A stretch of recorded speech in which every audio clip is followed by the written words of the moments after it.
Bezrat Hashem, le Chok d'Israël, le Foach Lema, Edith Bat Mazal Tov, la Gemara de Evamot 63b. Katouf Besefer Ben Sira. Dans le livre de Ben Sira, un des grands talmudistes de l'époque de Gemara, Isha Tova Matana le Baala. Une bonne femme, c'est un cadeau à son mari. Uchtiv. Et il est écrit que Isha Tova Bechek Yere Elohim Tinaten. À qui Hachem donne ce cadeau? À quelqu'un qui craint Hachem. Si tu crains Hachem, Yere Elohim, tu Yere Elohim, tu reçois ce cadeau d'Hachem, une bonne femme. Isha Ra'a, Sara'at le Baala. Une mauvaise femme, c'est comme la lèpre pour son mari. Maïta Kante, comment il peut guérir de cette lèpre? Yigareshena, vitrape mitzarato, alors qu'il la divorce. Okay? Si elle est vraiment mauvaise, alors qu'il la divorce et qu'il guérit. Des fois, il n'y a rien à faire. Vous savez que deux fois, c'est pas du tout conseillé, mais des fois, le divorce aussi, mitzvah. Ça fait partie des 613 mitzvot. Okay? Ça, c'est quand la femme est vraiment mauvaise. Ou quand le mari, il est vraiment mauvais. Un de deux. Okay? Mais pour vous dire qu'il y a des fois des femmes, malheureusement, qui sont tellement méchantes, okay, que... Alors, la Gemara nous dit que le Amoraïm et le Tanaïm, ils ont tout essayé pour ne pas se divorcer. La Gemara dit que Rabbi Chia avait une femme, tout ce qu'il disait, elle faisait le contraire.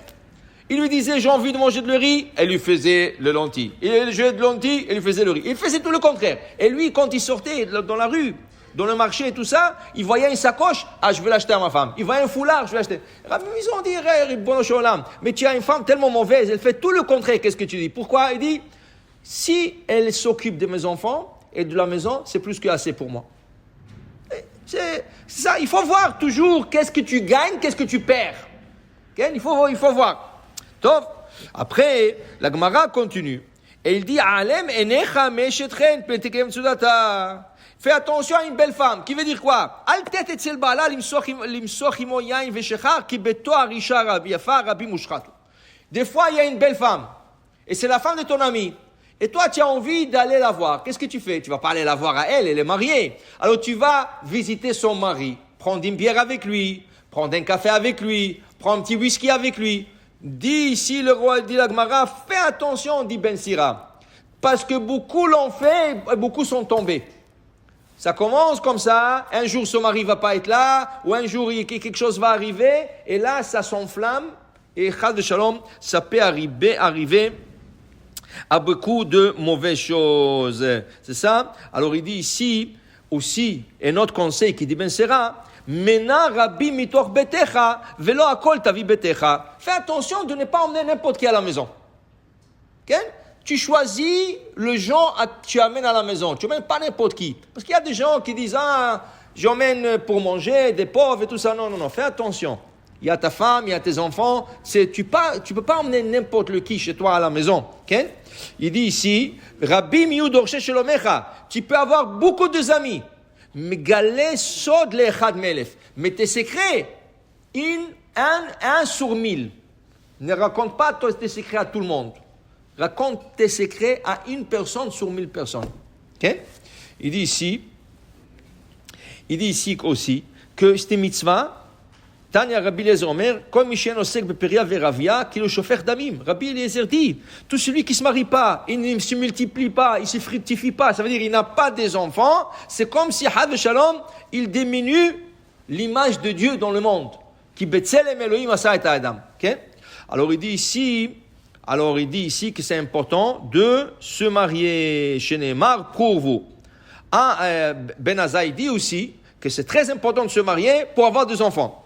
Amroulo le Ben Azai, alors ils ont dit à Ben Azai, Yesh yafe nae doresh venae mekayem, vata nae doresh ve'en mekayem. Il y en a qui font de beaux serments, mais aussi ils pratiquent ce qu'ils disent. Okay? Il y en a qui font de bons serments, mais ils ne pratiquent pas ce qu'ils disent. Ils te disent, fais ça, et lui il ne fait pas. Okay?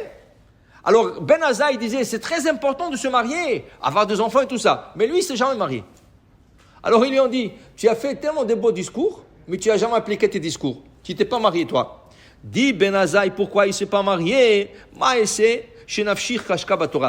Azai était connu pour sa assiduité à la Torah.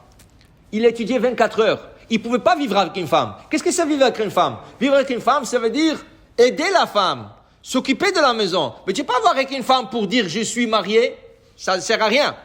Alors tu dois aider. Il y avait un jeune qui étudiait au collège. Un jour, il est venu voir le rabbi Israël Kanievski, le père de Rabbi Chaim Kanievski. Il s'appelait le Stipler. Il est venu voir Stipler et il se plaint. Ah, vous savez, ma femme, chaque vendredi, j'arrive, la maison désordonnée, les enfants crient, personne n'a pris le bain, le Shabbat n'est pas encore prêt, toujours en cours le Shabbat, on arrive à la dernière minute avec la langue d'or, et j'arrive à la synagogue, je m'endors là-bas, et fais rien avec cette femme et tout ça. Qu'est-ce que vous me conseillez de faire, monsieur le rabbin? Alors le Stipler dit, je te conseille, prends un balai et commence à aider ta femme à organiser la maison. Qu'est-ce que ça veut dire? Tu as des petits-enfants et tu laisses tout sur ta femme. Il faut que tu aides ta femme un peu. Okay? Il faut que il y en a des femmes, malheureusement, qu'elles abusent. Tu es venu du travail, fais-moi un petit café. Va faire ça. Et qu'est-ce que tu as fait toute la journée? Tu étais sur l'iPad? Tu étais sur ton téléphone? Sur le social media toute la journée? Ça, c'est mauvais.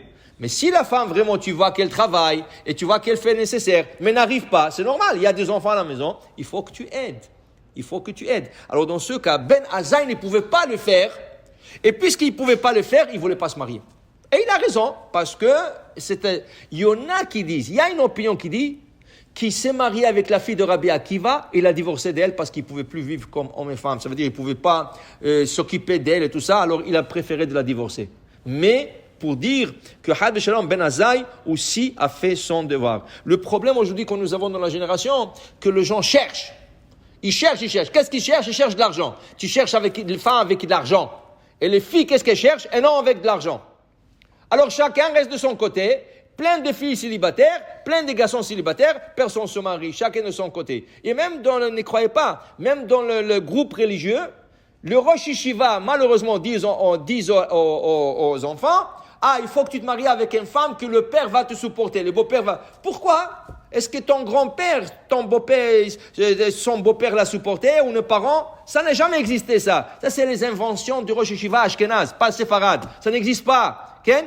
Ça n'existe pas. Tu dois te marier et tu es responsable de ta parnassa. Ta femme peut aider un peu, mais dès qu'elle a des enfants, elle s'occupe des enfants. Alors c'est toi qui es responsable. Tu peux rester étudier et recevoir l'argent du collège et gagner. Tu peux le faire. Sinon, trouve-toi un travail à temps partiel. Mais il ne faut pas dire je cherche un beau-père riche, une fille qui vient riche. Non. Marie-toi, c'est la mitzvah. La mitzvah, c'est pas chercher de l'argent. La mitzvah, c'est de se marier et avoir des enfants le plus vite possible. Baruch Adonai Le'olam. Amen ve Amen.